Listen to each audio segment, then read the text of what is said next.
नमस्कार साथियों, स्वागत करता हूं मैं आपका शाश्वत एसआर क्लासेज में। आज हम इस क्लास में राष्ट्रकवि दिनकर जी के जो एक महान काव्य ग्रंथ है कुरुक्षेत्र, जिसमें 7 सर्ग है, उस 7 सर्गों में से पहले सर्ग को समझने का प्रयास करेंगे। इस सर्ग से संबंधित प्रश्न आपके एग्जाम में आएंगे तो हम उनको समझने का प्रयास करेंगे, और साथ ही में अपन ये देखते हैं कि जो राष्ट्रकवि दिनकर जी हैं उनका संक्षिप्त रूप से अपन परिचय भी जानेंगे। तो कुरुक्षेत्र काव्य जो है उसके रचनाकार श्री रामदास सिंह दिनकर जी हैं। इनका जन्म सन 1908 में बिहार के बेगूसराय में सिमरिया ग्राम में हुआ था, और वे आधुनिक काल के वीर रस के सर्वश्रेष्ठ कवि माने जाते हैं। ये दूसरे राष्ट्र कवि के रूप में भी जाने जाते हैं। प्रथम जो राष्ट्र कवि वो है श्री मैथिली शरण गुप्त जी को माना जाता है, और दूसरे राष्ट्र कवि के रूप में इनकी ख्याति रही है। और साथ में है कि इनके बाद में कोई राष्ट्र कवि नहीं हुआ, उनको ऐसी उपाधि उतना यश अर्जित नहीं हुआ जो कि एक राष्ट्र कवि को होना चाहिए था। हिंदी साहित्य में 2 ही राष्ट्र कवि अब तक माने गए हैं, गुप्त जी और दिनकर जी। तो इसके बाद में अपन देखते हैं कि इन्होंने रेणुका, उर्वशी, रश्मिरथी, परशुराम की प्रतीक्षा और कुरुक्षेत्र, ये बहुत ही नायाब रचनाएं हिंदी साहित्य को इन्होंने दी हैं, और अनल और अधेरे के कवि भी ये कहे जाते हैं। तो ये तो इनका संक्षिप्त परिचय हुआ। इसके बाद में हम देखते हैं कि ये जो कुरुक्षेत्र है इसके प्रथम सर्ग हमारे पाठ्यक्रम में है, तो इसके हिसाब से इनको मैंने कुछ बिंदुओं में बांटा है, क्योंकि हमारे पास समय कम है, आपके पास समय कम है, इसलिए मैंने संक्षिप्त और परीक्षा की दृष्टि से कुछ महत्वपूर्ण बिंदुओं को यहाँ नोट किया है। चलिए चलते हैं। कुरुक्षेत्र काव्य 1946 ईस्वी में लिखा गया, यानी जब हमारा देश आज़ाद 1947 में हुआ, उससे पहले 1 साल पहले ये कुरुक्षेत्र काव्य लिखा गया। और हमें इस बात का ध्यान रखना चाहिए कि 1946 से पहले 1939 से 1945 तक द्वितीय विश्व युद्ध हो चुका था, और दिनकर जी और साथ ही दूसरे जो विद्वान जन थे वो समझ चुके थे कि युद्धों में किसी का फायदा नहीं होता, किसी का कल्याण नहीं होता, सिर्फ विनाश होता है। और इसी पृष्ठभूमि पर ये काव्य लिखा गया था। इसके बाद में इसकी कथा महाभारत के शांति पर्व से ली गई है,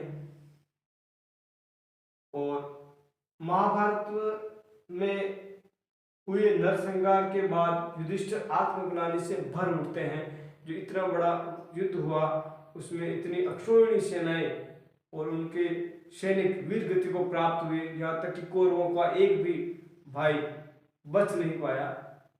और तो जब वो आत्मग्लानि से भर उठते हैं, वो निराश हो जाते हैं, सिंहासन लेने से मना कर देते हैं, तब कृष्ण उन्हें मृत्यु सेवा सैया पर पड़े हुए भीष्म पितामह के पास भेज देते हैं कि आप वहां जाओ, और आप जब वहां जाएंगे तो आपको कुछ प्रबोध होगा, और आप अपने जो आपके मन में द्वंद्व चल रहा है उनके उन बहुत सारे सवालों के जवाब आपको मिल जाएंगे।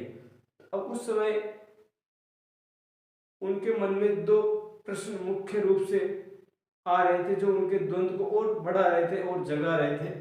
तो वो 2 प्रश्न है, महाभारत क्यों हुआ, एक बात, दूसरी बात है इसका परिणाम क्या हुआ।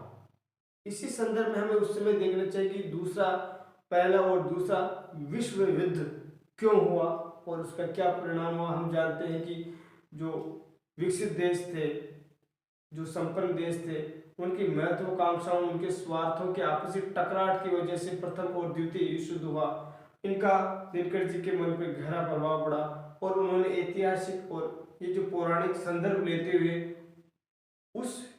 उन परिप्रेक्ष्य को भी यहाँ बताने का प्रयास किया है कि युद्ध जो होता है वो बड़े जो लोग होते हैं, जो धनवान लोग होते हैं, संपन्न लोग होते हैं, उनकी स्वार्थ लिप्सा, उनकी अंधता उनके अज्ञान की वजह से होता है, उनके अहम के टकरावों की वजह से ये युद्ध होते हैं। तो महाभारत इसलिए हुआ क्यों?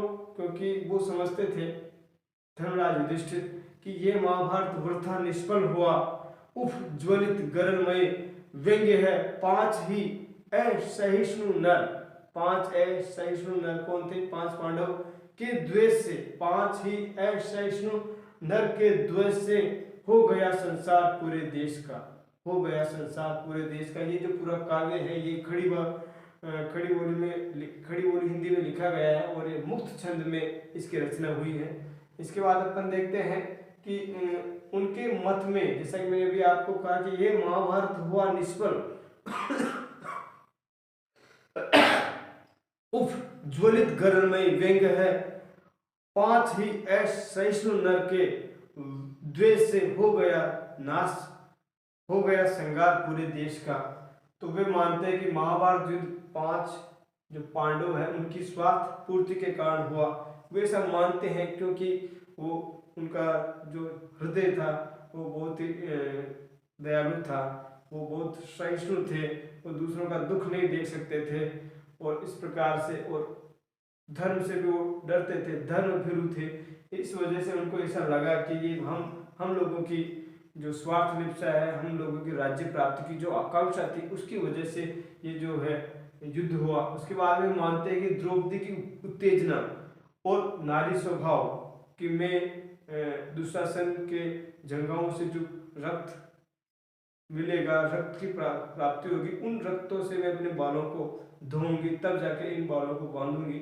इस प्रकार, और जब तक मेरे अपमान का बदला नहीं ले लिया जाता तब तक मेरे मन को शांति नहीं मिलेगी। इस प्रकार से वो मानते हैं युधिष्ठिर कि ये भी एक बड़ा कारण था। उसके बाद में वह कौन रोता है वहां इतिहास के अध्याय पर, ये इस सर की प्रथम पंक्तियां हैं और जिसमें यह बताया गया है कि इसमें कवि युद्ध का विरोध करते हुए इतिहास पुरुष के मानसिक द्वंद्व को उभारता है। हर इतिहास के जो प्रसिद्ध व्यक्तित्व है उनके मानसिक द्वंद्व को उभारता है। हम जानते हैं कि कोई भी कवि, कोई भी रचनाकार, कोई भी इतिहासकार जो कहलाना चाहता है, जो कहना चाहता है वर्तमान परिप्रेक्ष्य के अंतर्गत, वो अपने ऐतिहासिक पौराणिक पात्रों के माध्यम से ऐसा कहलवाता है और बिना किसी जो मूल कथा है उसमें, बिना किसी संशोधन के, बिना किसी छेड़छाड़ के, वो इन पात्रों के मुंह से ऐसा कहलवाता है और जिससे ऐतिहासिकता, पौराणिकता की भी हानि नहीं हो, उनकी सत्यता की भी रक्षा हो जाए और अपनी वर्तमान संदर्भों में भी वो ऐसी बात कहता चला जाए। और कुरुक्षेत्र है जो प्रबंध रचना है, इसमें 7 सर्ग है और पहले सर्ग को अपन पढ़ रहे हैं। इस सर्ग जो पहला सर्ग है उसका सारांश ये है कि युद्ध किसी समस्या का समाधान नहीं है।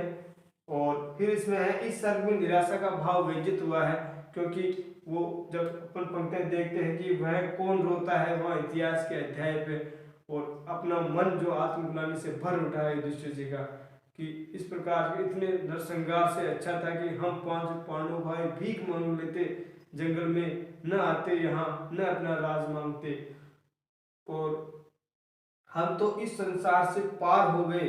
ये कथन है, ये कथन जब स्वप्न में आता है युधिष्ठिर को, और उस समय दुर्योधन का कथन है इस युधिष्ठिर जी से कि हम तो इस संसार से पार हो गए, अब तुम ही वहां रहे बर्फ में गलने के लिए।